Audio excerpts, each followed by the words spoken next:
5 and welcome to your reading lessons for today, Wednesday the 6th of January. Just to remind us, our reading strategies are questioning and making connections this week. And we went through yesterday what questioning and making connections means. But to remind you, when we're making connections, we're using the text in front of us and linking it to something we might have already read, something we might have seen on the news, seen in real life, an experience that you've been through. It could be a story that you've heard. It could be another piece of learning that you've learned in school. You're making a connection to something you already know.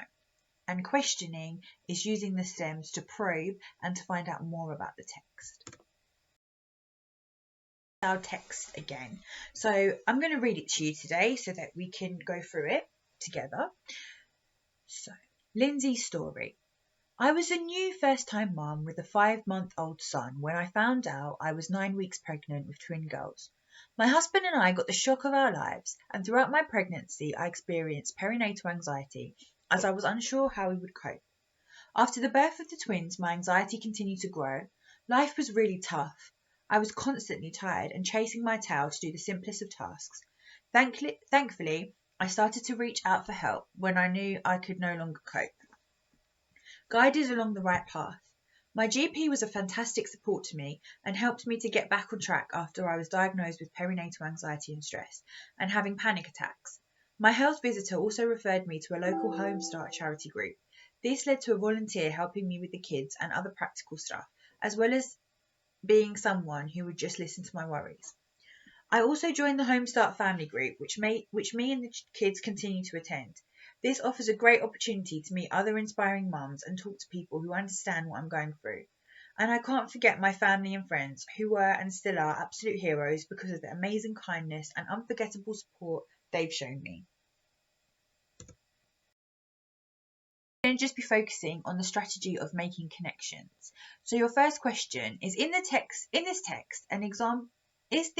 an example of fiction or non-fiction? Justify your answer. So remember back when we were learning in class, we discussed the difference between fiction and non-fiction texts. So think about this text that we've just read. Is it fiction or is it non-fiction? And you have to say why. So I've put a stem there for you to use to help you come up with your answer. Question 2. Can you link any examples of the emotions Lindsay has felt to the character of Will from Running Wild? Give examples of this to justify your answer. So think back to when we were doing Running Wild before Christmas and think about Will. We looked at his character a lot.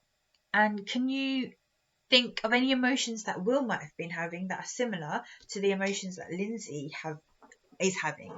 And again, the stems are there for you to help you write your answer and justify. So you need to use the because. I think this because, I know this because, and why you know this. How do you know this?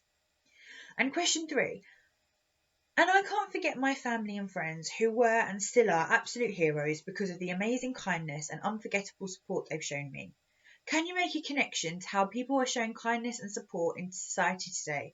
Why do you think they're showing kindness in this way? So think about the world that we're living in right now. Obviously 2020, we went through Corona and we had the global pandemic and we're still going through that. We're in lockdown now. So can you think of any ways that people are showing kindness and support in society today? And why do you think they're doing that and showing that kindness and support in this way?